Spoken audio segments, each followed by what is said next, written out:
Hello friends, welcome to our channel. இப்போ நம்ம என்ன பார்க்க போகிறோம்னா, தமிழ்நாட்டில் இப்போ தான் சமீபத்தில் group 2 group A preliminary exam முடிஞ்சு. ஆனால் ப்ரிலிமினரி எக்ஸாம் நம்ம எதிர்பார்த்த அளவுக்கு அமையலை.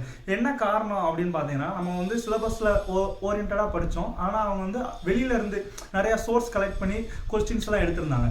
அதனால் வந்து கொஸ்டின்ஸ் வந்து கொஞ்சம் கஷ்டமாக இருந்தது. எல்லாரோட மனநிலையும் அந்த நிலையில தான் இருந்தது. நம்ம ஒரு வாரம் சரி ஓகே இப்படியே போயிடுச்சுன்னு சொல்லி புலம்பிக்கிட்டே இருந்தோம்.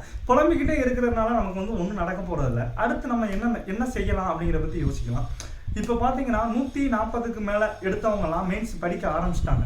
ஏன்னா நம்ம இப்போயே படிக்க ஆரம்பித்தோம்னா தான் நமக்கான படிக்கிற டியூரேஷன் டைம் கரெக்டாக இருக்கும். ஏன்னா நம்ம வந்து ரிசல்ட் வந்ததுக்கப்புறம் படிக்க ஆரம்பித்தோம்னா நம்மளால் கரெக்டான ஒரு ஃபோக்கஸ் பண்ணி படிக்க முடியாது. அதனால் நாங்கள் வந்து இப்போ வந்து எங்களால் முடிஞ்ச ஒரு சின்ன ஒரு முயற்சியாக நாங்கள் இந்த யூடியூப் சேனலை ஆரம்பிச்சிருக்கோம்.